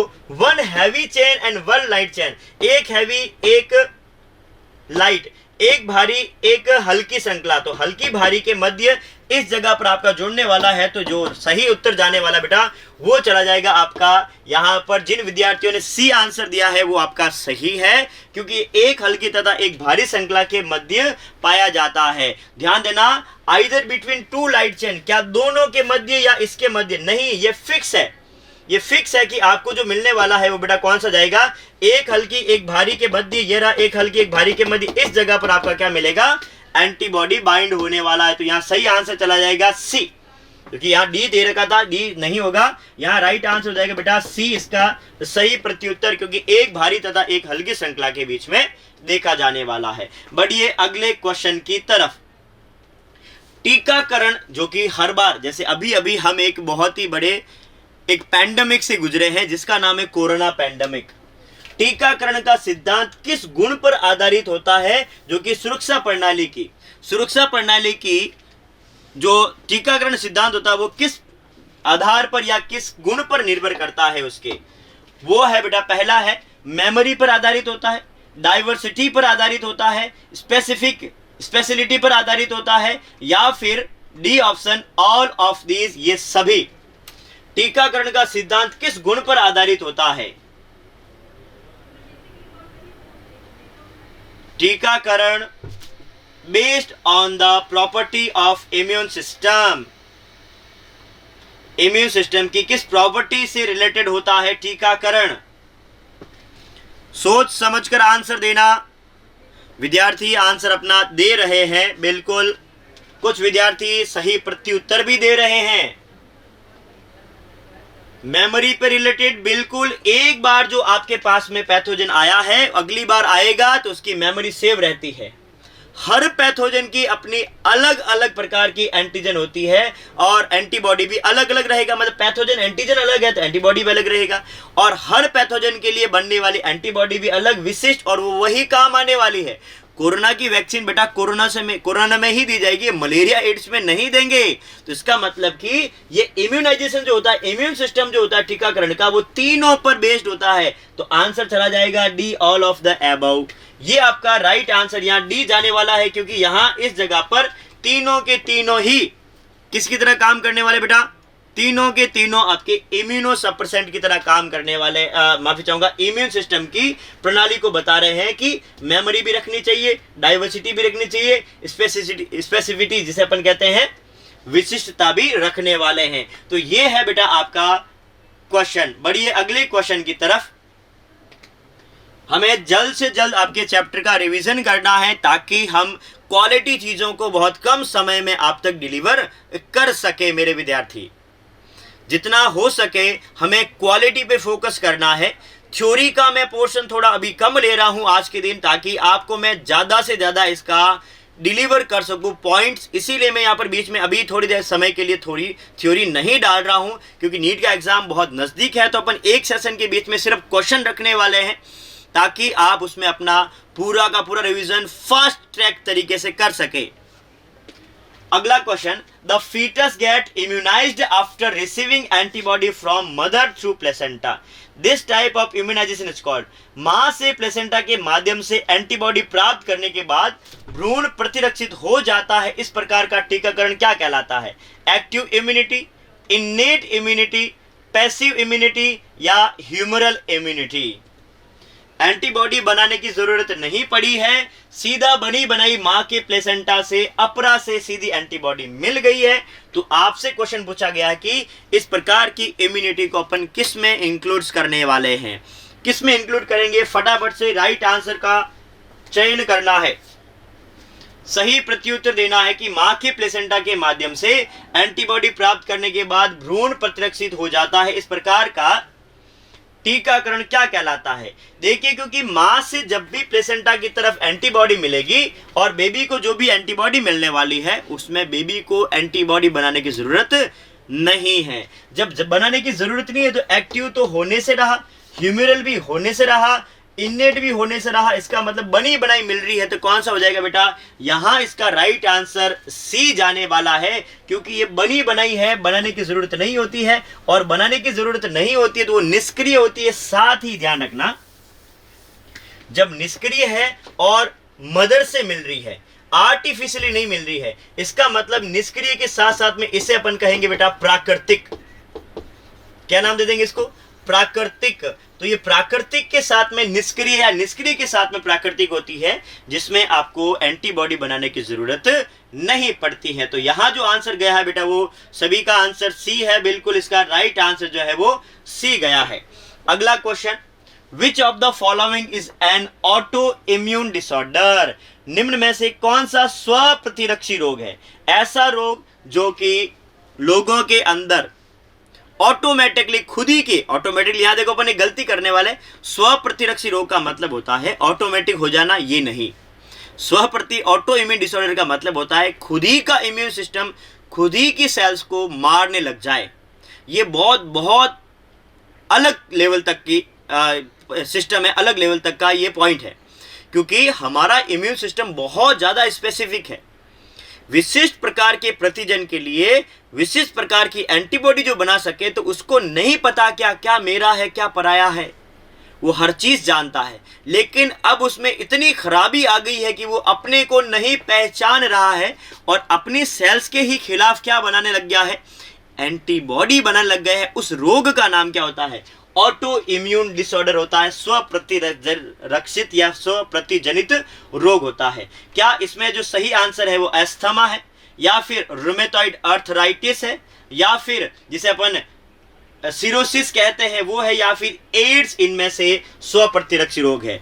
कौन सा ऐसा रोग जो कि स्व प्रतिरक्षी होता है अकॉर्डिंग टू दीज ऑप्शन?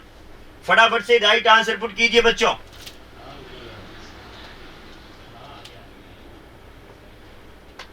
सही प्रत्युत्तर क्या जाने वाला है?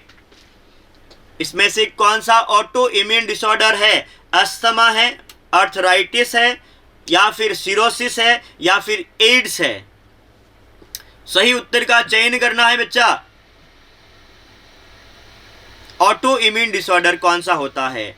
बिल्कुल बेटा, अस्थमा नहीं है, सिरोसिस नहीं है, एक्वायर्ड है नहीं है, नहीं है। रूमेटॉइड अर्थराइटिस जो होता है, रूमेटॉइड अर्थराइटिस जो गठिया जिसे अपन कहते हैं, वो एक प्रकार का स्व प्रतिरक्षी रोग है, जिसके दौरान आप ही की बॉडी की सेल्स, आप बॉडी डब्ल्यूबीसी, वही डब्ल्यूबीसी जो प्लेटलेट्स होती है, माफी चाहूंगा, डब्ल्यूबीसी जो आपकी डिफेंस सिस्टम का काम करती है सेल्स के रूप में, वो जो टी लिम्फोसाइट बी लिम्फोसाइट की सहायता से आगे चलकर एंटीबॉडी बनाती है, वो खुद ही की सेल के लिए होती है। इसी को तो अपन ऑटो इम्यून डिसऑर्डर कहते हैं। जब आप ही की कोशिकाएं आप ही को मारने लग जाए, आप ही की बॉडी सेल्स को मारने लग जाए, इसी का नाम होता है बेटा ऑटो इम्यून डिसऑर्डर। और यहाँ जो राइट आंसर गया है वो बिल्कुल आप सभी की तरफ से सही प्रत्युत्तर दिया गया है, वो हो जाएगा बेटा बी, रूमेटॉइड अर्थराइटिस गठिया जिसे अपन कहते हैं, वो यहाँ सही उत्तर जाने वाला है। तो ये था आज का आपका सेशन। शानदार तरीके से जितना हो सका आपने इसमें जल्दी से जल्दी आंसर देने की कोशिश की है, क्योंकि बेटा वही थ्योरी हम एक दिन ऐसा करेंगे स्किप में, ताकि आप अपने चैप्टर को जल्दी से जल्दी रिवाइज कर सको। हमें समय का भी देखना पड़ेगा। समय का ये देखना है कि क्योंकि नीट का एग्ज़ाम बहुत ज़्यादा नज़दीक है, एम्स नर्सिंग के एग्ज़ाम में 2 महीने कम है, और नीट में भी मान के चलिए इतना ही, इससे भी कम है। तो हमारा जो अब फोकस रहने वाला है, ये एक सेशन अपन ऐसा निकालेंगे जिसमें सिर्फ और सिर्फ अपन क्वेश्चन लेंगे और मैक्सिमम क्वेश्चन लेंगे, ताकि आप अपना कंप्लीट रिवीजन अच्छे से कर पाओ।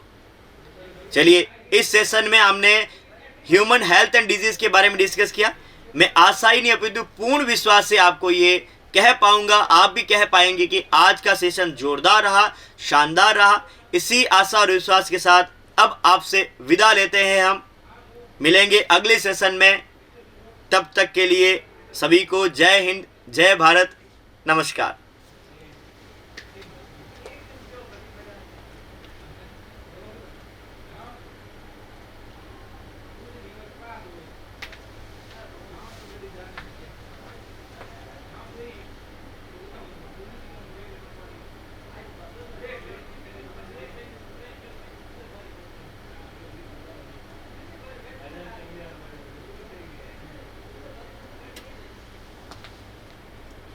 तो विद्यार्थियों, आपको इसमें फिजिकल, यानी कि फिजिकल का मतलब होता है भौतिक बाधा। भौतिक बाधा ऐसी बाधा जिसमें आपके शरीर के अंग कोई कार्य की नहीं, फिजियोलॉजिकल नहीं, माफी चाहूंगा, यहाँ पर फिजिकल है।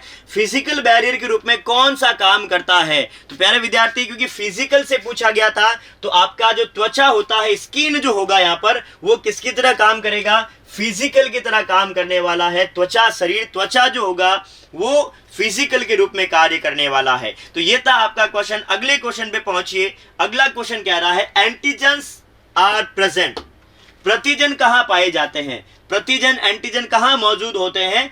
इनसाइड द न्यूक्लियस, केंद्रक के अंदर, on the surface of cell, surface कोशिका की सतह पर, इनसाइड द साइटोप्लाज्म, साइटोप्लाज्म कोशिका द्रव्य के अंदर, या ऑन द न्यूक्लियर मेम्ब्रेन, केंद्रक झिल्ली पर कहां पाए जाते हैं एंटीजन, जिसे हम प्रतिजन भी कहते हैं। मेरे प्यारे विद्यार्थी, प्रतिजन, एंटीजन कहां मिलते हैं उसके बारे में आपको सही सही आंसर पुट करना है।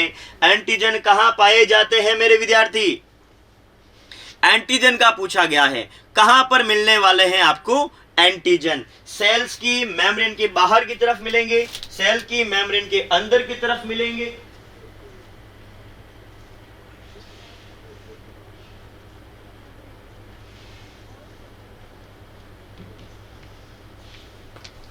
पुट द राइट आंसर बच्चों। सही प्रत्युत्तर दीजिए कि कहां मिलते हैं आपको एंटीजन। जब अपन एंटीजन की बात करेंगे तो हमें ध्यान रखना है कि आपकी बॉडी के, क्योंकि हमें एंटीजन आते ही दिमाग में ये आता है ये तो बाहर का, प्रतिजन का मतलब बाहर का नहीं मेरे विद्यार्थी। प्रतिजन का मतलब बाहर का हर बार नहीं होता है। बिल्कुल आपका कहना भी सही है कि एंटीजन का तो मीनिंग यही है। आपको ध्यान रखना है आपकी बॉडी के बाहर भी, बॉडी की सरफेस के बाहर भी क्या पाए जाते हैं? एंटीजन पाए जाते हैं, प्रतिजन पाए जाते हैं। चलिए, तो इसका जो राइट आंसर गया है बेटा, क्योंकि जब अपन आरबीसी को देखते हैं, आरबीसी आपकी ऐसी कोशिका जिसे अपन रेड ब्लड सेल्स कहते हैं, उसकी सरफेस पर क्या पाए जाते हैं? प्रतिजन। तो कोशिका की सतह पर क्या मिलने वाले हैं आपको? प्रतिजन मिलने वाले हैं। एंटीजन आपकी आरबीसी की सरफेस पर मिलने वाले हैं। तो यहां जो आपका राइट आंसर गया है बेटा, वो क्या हो जाएगा? On the surface of cell, कोशिका की सतह पर पाए जाते हैं, इसीलिए इसको अपन प्रतिजन, मैंने वही कहा, क्योंकि ये कोशिका की सतह पर मिल रहे हैं और इसके अगेंस्ट आपकी बॉडी के अंदर एंटीजन, एंटीजन के अगेंस्ट एंटीबॉडी बनी हुई रहती है, इसीलिए किसकी तरह ट्रीट कर रहे हैं बेटा? एंटीजेंस की तरह ट्रीट कर रहे हैं। भाई एंटीजन तो बाहर का होता है, लेकिन आपकी एंटीबॉडी के अगेंस्ट, ये पर एंटीबॉडी के अगेंस्ट का फॉर्म होता है एंटीजन। एंटीबॉडी और एंटीजन एक दूसरे के विपरीत है, तो विपरीत होने के कारण आपको इसको एंटीजन कहना पड़ता है, या एंटीजन के विपरीत क्या बन रही है? एंटीबॉडी बॉडी के अंदर ऑन दी सरफेस, कोशिका की सतह पर। और यही आपने देखा होगा कि बेटा आपका आरबीसी के ऊपर ही एंटीजन ए आरबीसी की सरफेस के ऊपर ही एंटीजन बी, ये सब भी पाए जाते हैं, ये आपकी आरबीसी की सरफेस पर रहता है। Antigen B, antigen A B, और कोई भी एंटीजन नहीं तो ओ ब्लड ग्रुप। ये रहा ए बी और ओ ब्लड ग्रुप, ये है ना, blood group A, blood group B, blood group A B, और ब्लड ग्रुप हो जाएगा आपका ओ ब्लड ग्रुप। ये आपके एंटीजन जो कि आरबीसी की सतह पर तो किसी भी कोशिका की सतह पर मिलने वाले हैं। बढ़िए अगला question, the cytotoxic cell are produce by. Cytotoxic कोशिका का विष, कोशिका विष कोशिकाओं द्वारा निर्मित होता है। किन कोशिकाओं द्वारा निर्मित होता है? टी सेल्स के द्वारा, बी सेल्स के द्वारा, मेमोरी सेल्स के द्वारा, या फिर मास्ट कोशिकाओं के द्वारा। साइटोटॉक्सिन्स कौन रिलीज करता है? साइटोटॉक्सिन कोशिका का ही एक जहरीला पदार्थ होता है, या फिर मैं कहूँ टॉक्सिक मटेरियल होता है, जो कि आपकी इम्यून रिस्पॉन्स को एक्टिव करने का काम करता है, और साथ ही जो भी आपके बॉडी में पैथोजन पहुंचे हैं उन्हें भी रोकने का कार्य करता है। तो यहाँ अकॉर्डिंग टू ऑप्शन साइटोटॉक्सिन क्या होते हैं और कैसे ये वर्क करते हैं, फटाफट से राइट आंसर को पुट करना बेटा। साइटोटॉक्सिन किन कोशिकाओं द्वारा निर्मित होते हैं, जिसे अपन कोशिका विष भी कहते हैं। कोशिका विष किन कोशिकाओं द्वारा? टी कोशिकाएं थाइमस में बनने वाली या थाइमस में निर्मित होने वाली, बी लिम्फोसाइट जो कि एंटीबॉडी बनाती है वो कोशिकाएं, या फिर मेमोरी सेल जो कि आपके आने वाले प्रतिजन एंटीजन को पहचानती है कि हमारी बॉडी में कौन सा एंटीजन एंटर हुआ है और इसको अगली बार कैसे निपटना है इससे, इसके बारे में जानकारी देने का काम करती है आपकी मेमोरी सेल्स, जिसे अपन स्मृति कोशिकाएं भी कहते हैं। और यही मेमोरी सेल्स जो होती है वो आपको प्रतिजन का अगला या अगले प्रकार का प्रतिजन जो भी आएगा वो एक बार आपकी बॉडी में एंटर हो गया तो वो अपने आप में क्या बना लेती है, इसकी प्रतिलिपि बना लेती है, उसके बारे में डिफेंस मैकेनिज्म पहले से इजाद करके रखती है। तो ये क्या इनसे रिलेटेड है? नहीं मेरे विद्यार्थी, बिल्कुल सही आपका जो आंसर जाने वाला है वो डी सेल जाने वाला। मास्ट सेल्स हिस्टामिन तथा सेरोटोनिन का सिक्रेशन करती है। मास्ट सेल हिस्टामिन तथा सेरोटोनिन का सिक्रेशन करेगी, और ये साइटोटॉक्सिन्स होते हैं जो कि सेल में आपकी बॉडी के अंदर हिस्टामिन और सेरोटोनिन सिक्रेटिन जो सिक्रेट होता है बेटा, इसके कारण आपकी बॉडी के अंदर एलर्जी देखी जाती है, और ये इम्यून रिस्पॉन्स होता है। आपकी जानकारी के लिए बता दूं, जिससे आप बहुत ज़्यादा डरते हो कि बुखार में आपका बॉडी का टेम्परेचर बहुत ज़्यादा बढ़ जाता है, और आपके बॉडी के टेम्परेचर को बढ़ाने के लिए आपका जो बॉडी टेम्परेचर सेंटर रहता है जो कि ब्रेन के हाइपोथैलेमस पोर्शन में है, वहां ये पर जाकर बॉडी के टेम्परेचर को बढ़ा दिया जाता है, ताकि उस बढ़े हुए टेम्परेचर में किसी भी प्रकार का कोई भी बैक्टीरिया संक्रमण आगे अपना नहीं बढ़ा पाए और बड़े तापमान में वो वृद्धि भी नहीं कर पाएगा। तो ये आपका हिस्टामिन और सेरोटोनिन मास्ट सेल एक्साइटोटॉक्सिन्स होते हैं। तो बढ़ा हुआ तापमान भी आपके शरीर में इम्यूनिटी प्रोवाइड करवाता है।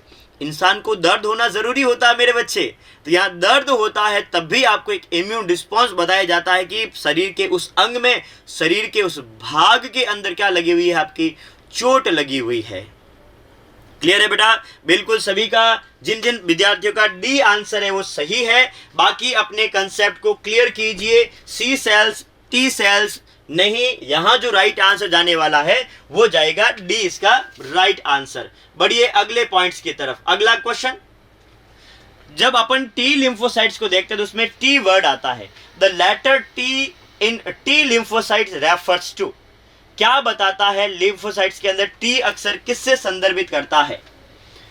थाइमस को बताता है, थायराइड को बताता है, थैलेमस को बताता है, या टॉन्सिल? सभी में टी आ रहा है, लेकिन जो आप टी लिम्फोसाइट्स की बात करते हैं उसमें उस टी का मीनिंग क्या होता है ये आपको बताना है। बहुत ही सिंपल से क्वेश्चंस है, बहुत ज्यादा सिंपल क्वेश्चन है ये। आपको टी का मीनिंग समझाना है। टी मतलब क्या होता है? टी लिम्फोसाइट अक्सर में टी किसको बताता है? टी थाइमस को बताता है, टी थायराइड को बताएगा, या थैलेमस को बताएगा, या टॉन्सिल्स को बताता है? किसका मतलब होता है यहाँ टी? क्योंकि बिल्कुल विद्यार्थी प्रयासरत है, प्रयास करते हुए कि किस प्रकार का आंसर जाने वाला है। ज़्यादा कोई रॉकेट साइंस नहीं है, सिंपल सा क्वेश्चन है, सिंपल से सिंपल सा क्वेश्चन है। यहाँ पर बहुत ज़्यादा सिंपल है ये। टी लेटर किसको शो करता है?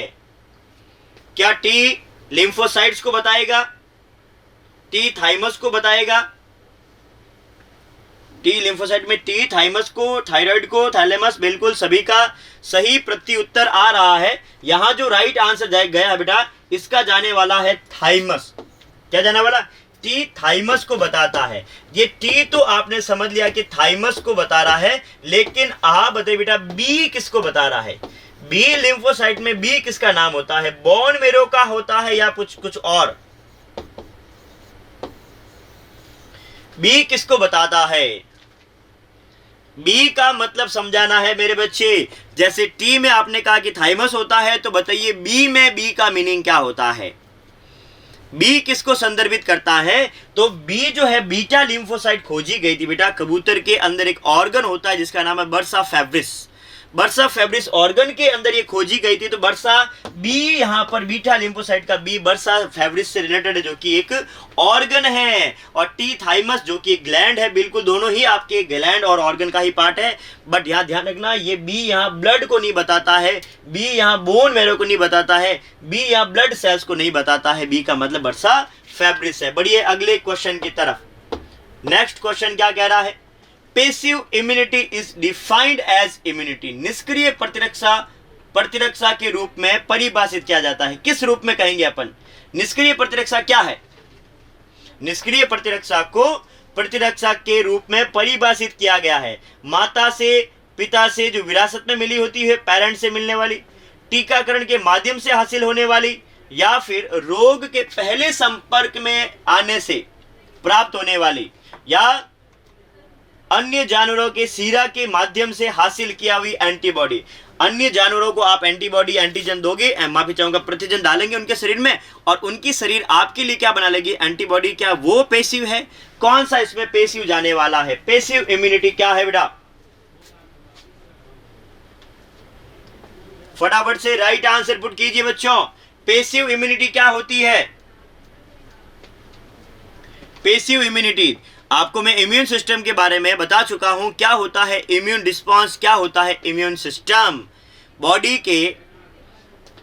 की वेरियस टाइप के पैथोजन से सुरक्षा करने का जो तंत्र होता है, वही आपका डिफेंस सिस्टम जो होता है, वही क्या कहलाता है? आपका इम्यून सिस्टम कहलाता है। और वही आपकी इम्यूनोग्लोबिन्स जो होती है, एंटीबॉडी, आपके बॉडी के अंदर सुरक्षा प्रदान करने का कार्य करती है।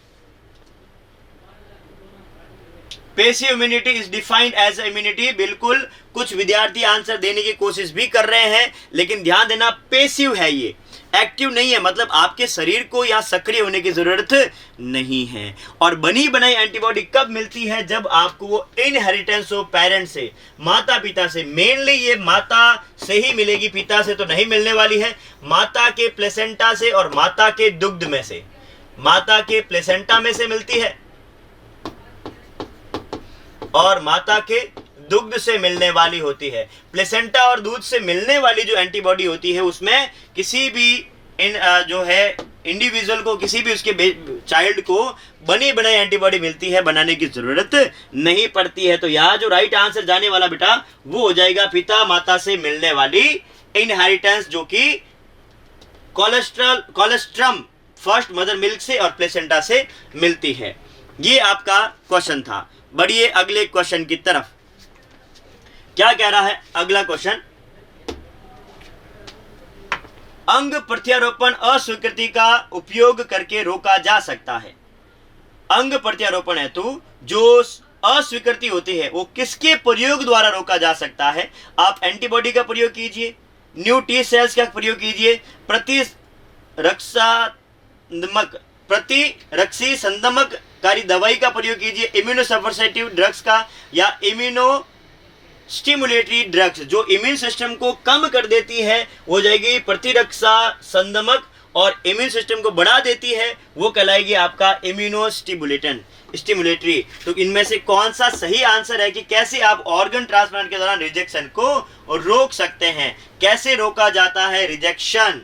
एंटीबॉडी का प्रयोग करके, न्यू टी सेल्स को बना करके इम्यूनोसप्रेसिव ड्रग्स देकर या इम्यूनो स्टिमुलेटरी ड्रग्स देकर किसके द्वारा आप रोक सकते हैं?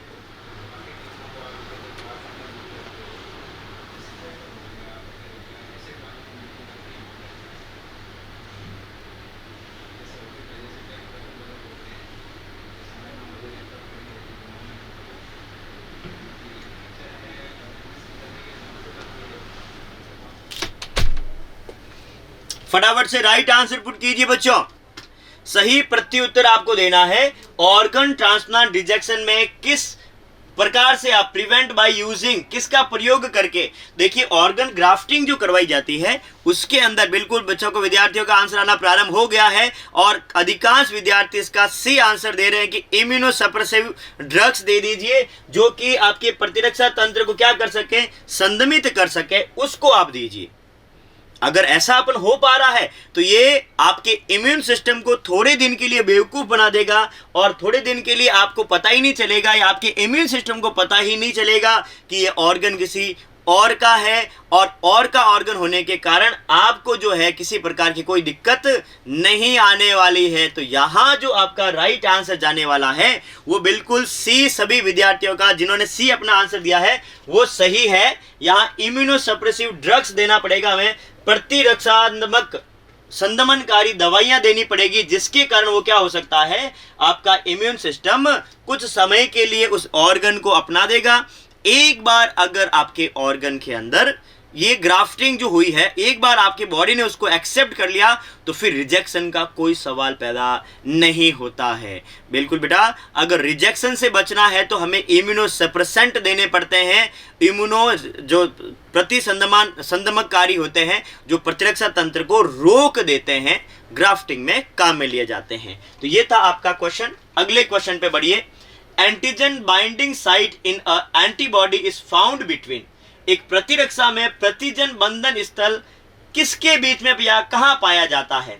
तो ये दो हल्की श्रृंखलाओं के मध्य, टू हैवी चेन्स के मध्य, भारी श्रृंखलाओं के मध्य, एक भारी और एक हल्की श्रृंखला के मध्य, या फिर या तो दो हल्की या फिर दो भारी श्रृंखलाओं के मध्य कहां मिलता है आपको बंधन स्थल?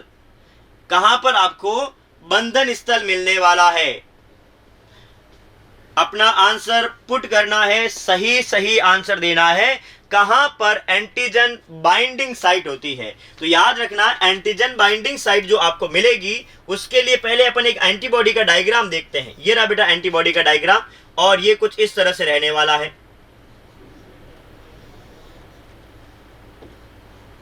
ये रहा।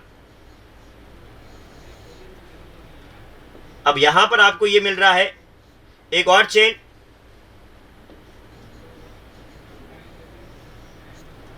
ये रहा।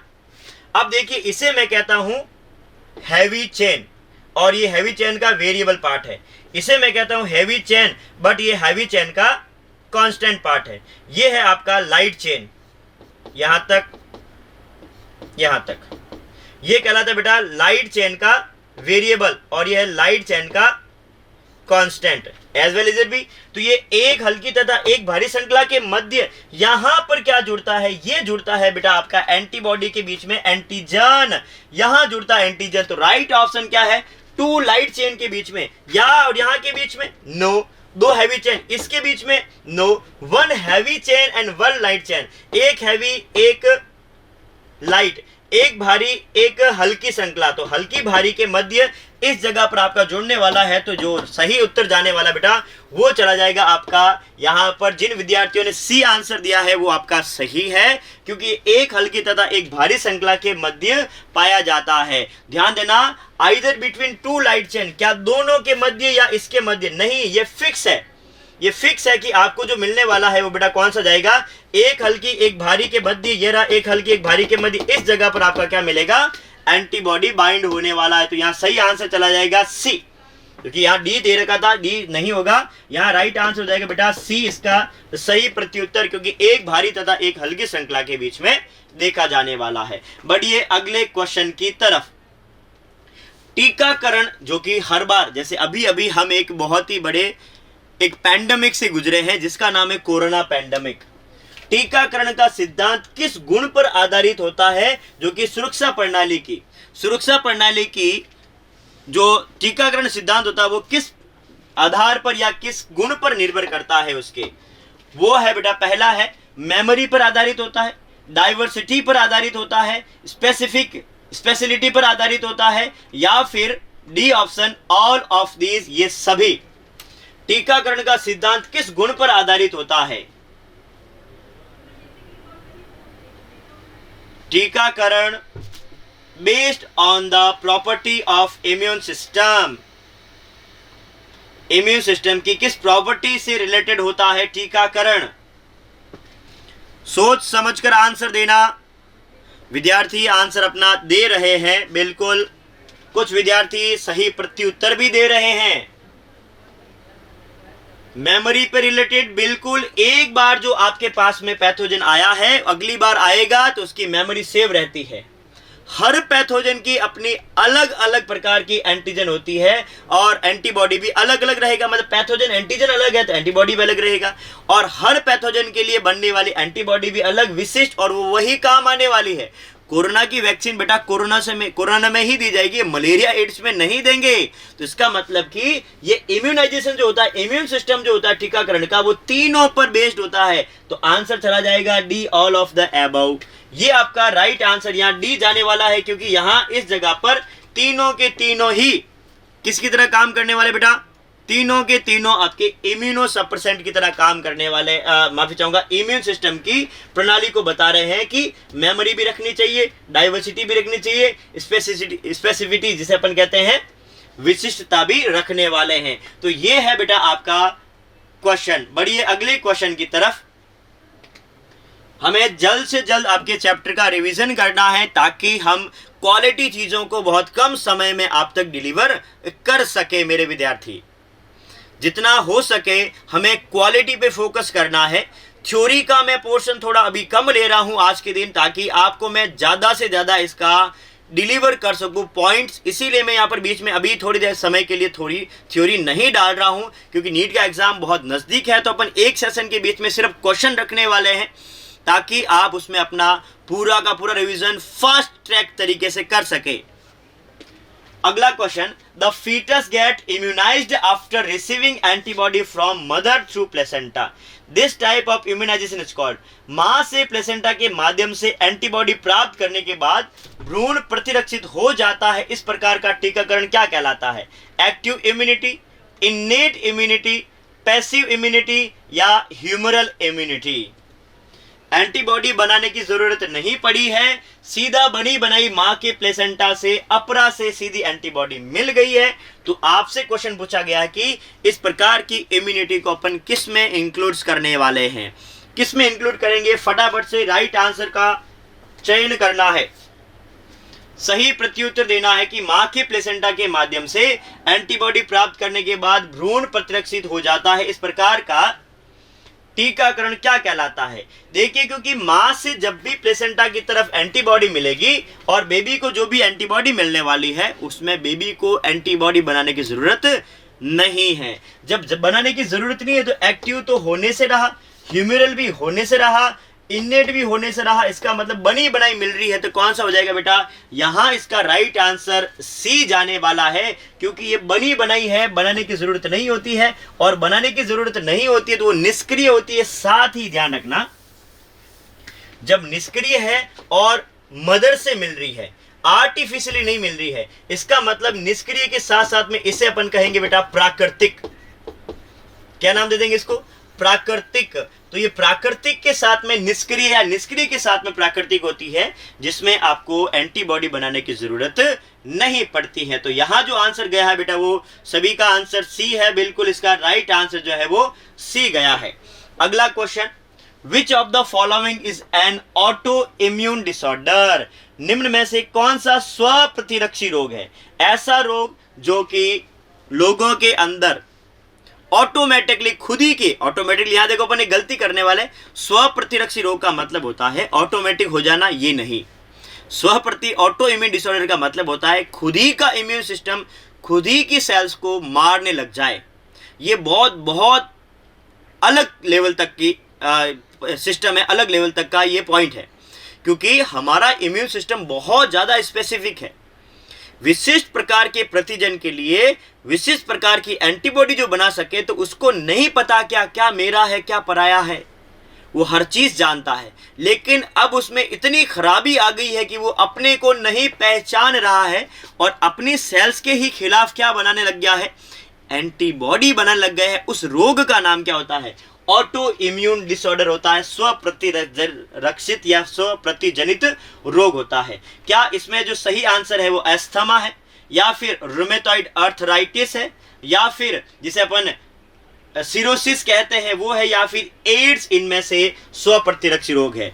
कौन सा ऐसा रोग जो कि स्व प्रतिरक्षी होता है अकॉर्डिंग टू दीज ऑप्शन? फटाफट से राइट आंसर पुट कीजिए बच्चों।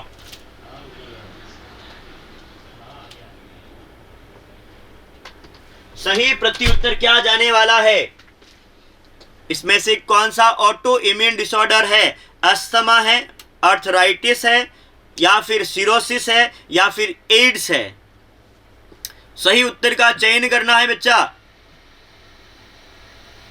ऑटो इम्यून डिसऑर्डर कौन सा होता है?